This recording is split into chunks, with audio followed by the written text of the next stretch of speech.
大家好，我是武一张鹏。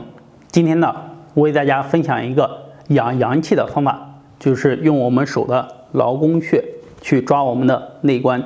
两个手这样去放着，这是非常简单的一个方法。一说到养阳气呢，很多人都会把它想得特别的复杂，而且呢，给自己增加了很多的压力。其实呢，这都非常简单，在我们生活中随时随地都可以通过锻炼或者是一些养生的方法来去做。就比如我们现在等一下要讲的手抓着内关，就非常简单。手抓着内关呢，也就是我们的劳宫穴对着我们的内关，内关呢也是一个很好的养生的方法。经常呢去按摩和刺激，可以帮助我们提神安神，然后让我们的心神安静以后呢，睡眠比较足，睡眠好了，阳气自然而然就能升上来。好，下面呢，我先为大家详细的讲解。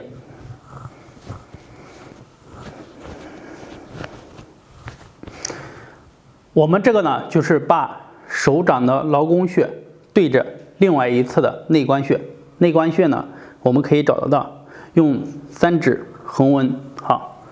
基本上3指贴着你的横纹这个位置，好，按下来，大概就是3指这个位置。也就是说，用我们的手掌去抓着。相对来说，我们另外一个，好，这样去给它抓上，大家可以看到劳宫穴，它一下就对了，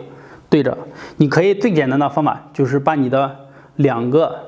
手掌的掌根横纹好相对，大家可以看到2个先对在一起，然后一个向外侧，一个向内侧，然后旋，好，大家再看一下相对，一个往你内，一个往外，往外了以后呢，旋在一起，然后抓，好，这样的话自然而然的就抓在一起了。当然了，我们抓的时候呢，不要说我这样抓一下，就好了，要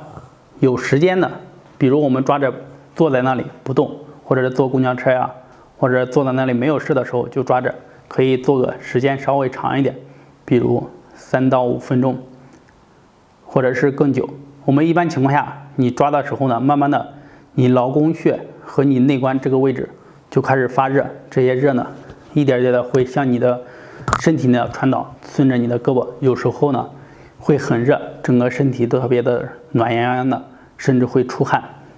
好，大家可以做好这个姿势，好，贴好，做好了以后呢，在这里闭眼感受一下是什么感觉。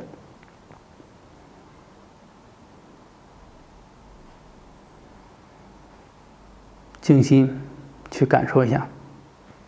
好，这个提升阳气是非常快的。最后呢，我再给大家讲到一个最重要的点，就是当你的手是冰凉的时候呢，一定要搓热，搓热了以后呢，然后再去做这个动作，效果才会更好。好，另外一个，我们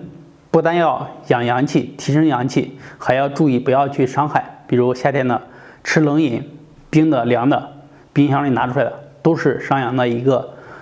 坏习惯。还有熬夜也是一样的，希望大家注意。好，今天就讲到这里。如果对养生运动还有什么疑问，可以在下方评论留言和我进行交流，谢谢。